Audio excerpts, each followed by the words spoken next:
میرے خون پسینے کے ٹیکس سے اسی بات کے لیے تو تنخواہ لے رہے ہو، لیکن ہمیں کہتے ہو کہ تم لشکر نکالو، تم اسلحہ لے کر مسلح گروہ کے خلاف لڑو۔ میں نے کوئی تنخواہ نہیں دی، میں کوئی لشکر نہیں بناؤں گا۔ تم چلے جاؤ گے، تم میری سرزمین کو آنے والی نسلوں تک ذاتی دشمنیوں کی طرف دھکیل رہے ہو، ہمیشہ ہمیشہ کے لیے غارت گری کی طرف دھکیل رہے ہو۔ بسم اللہ الرحمن الرحیم۔ السلام علیکم۔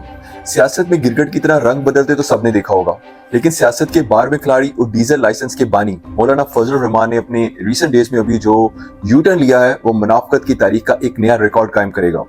جولائی 2026 کی پریس کانفرنس میں مولانا صاحب دھاڑ رہے ہیں، آرمی چیف کو للکار رہے ہیں۔ یہ میریکل نہیں ہو گیا؟ یہ وہی مولانا ہے جو دہائیوں سے اسٹیبلشمنٹ کے گھٹنے پکڑ کر عیاشی کرتے رہے ہیں۔ آج اچانک اس چالاک سیاستدان کو آئینی حدود اور سویلین بالادستی کی یاد ستانے لگی۔ آج ہم ان کے اس بیان کے کانٹیکسٹ میں ان کے کردار کو انفولڈ کرنے کی کوشش کرتے ہیں۔ ہم پوچھیں گے کہ مولانا کی یہ غیرت ایمانی پچھلے 4 سال کی بدترین فیشزم پر کیوں سوئی رہی؟ 4 سالوں تک منہ میں یہ دہی جما کر بیٹھے رہے اور اب اچانک اسٹیبلشمنٹ کو آئینی حدود یاد دلانا ان کو یاد آ گیا۔ مولانا فرماتے ہیں کہ جنرل آصف منیر وردی اتاریں یا سیاست کے میدان میں آئیں تاکہ معلوم ہو کہ انہیں کتنے ووٹ ملتے ہیں، ان کی عوام میں پذیرائی کیا ہے، لوگ ان کو کتنا پسند کرتے ہیں۔ ویسے مولانا صاحب آپ کی بہادری کو تو داد دینی پڑے گی، آپ نے جنرل آصف منیر کے بارے میں یہ بات کہہ دی۔ آپ کے اس ہیروئک سٹیٹمنٹ پر تو کلیپنگ بنتی ہے، لیکن ذرا یہ بتائیں کہ یہ وہی وردی اور وہی بوٹ نہیں تھے جن کے سائے تلے آپ کی پی ڈی ایم حکومت نے 1.5 سال تک ملک کو لوٹا؟ تب کیا جنرل آصف منیر اور جنرل باجوہ صاحب کی مداخلت حلال تھی؟ تب تو بند کمروں کی ملاقاتیں آپ سالم بکرے کی طرح ہضم کر جاتے تھے۔ حقیقت یہ ہے کہ مولانا صاحب کی تنقید اصول پر نہیں بلکہ حصہ نہ ملنے پر ہے، کیونکہ ہر پارٹی نے اپنی طاقت کے مطابق اس ملک پر خانچہ مارا ہے اور موصوف 4 سال سے صبر کر کے بیٹھے رہے۔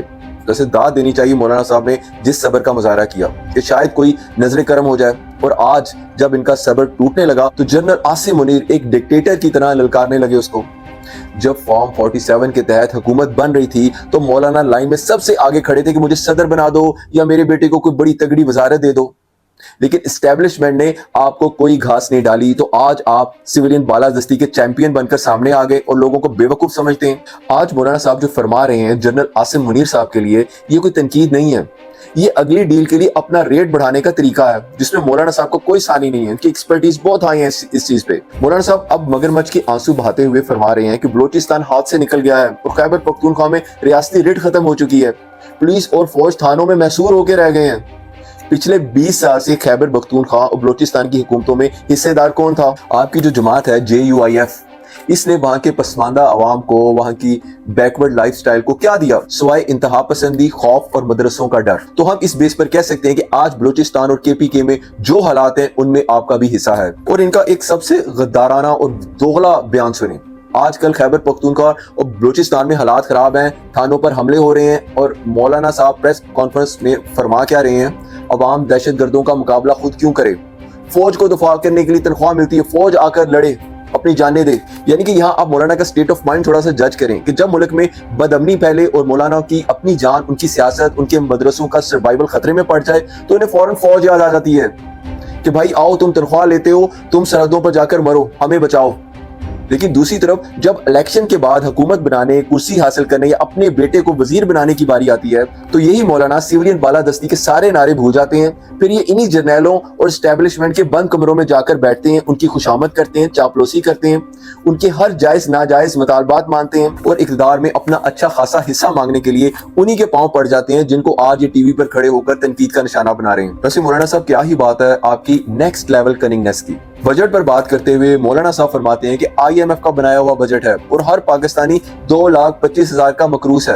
چلیں بھائی، اس میں تھوڑا سا ہم فیکٹ چیک کر لیتے ہیں اور پوچھتے ہیں مولانا صاحب سے کہ مولانا صاحب اس قرضے کے انبار میں اس PDM حکومت کا کتنا حصہ ہے جس میں آپ کا اپنا سگا بیٹا اسد محمود وفاقی وزیر جو رہا ہے فیڈرل منسٹری مواصلات کی، اس کے مزے لوٹتا رہا ہے؟ تب آپ کو غریب کا بچہ اور IMF نظر نہیں آ رہا تھا؟ اور ابھی ریسنٹ ڈیز میں آپ نے پارلیمنٹ میں بیٹھ کر 26ویں آئینی ترمیم میں حکومت کا پورا ساتھ دیا، عدلیہ کے پر اترنے میں آپ برابر کے شریک ہیں۔ یہ جو ٹوتھ لیس جوڈیشری ہسٹری میں لکھی جائے گی، اس میں آپ کا برابر کا کنٹریبیوشن ہے۔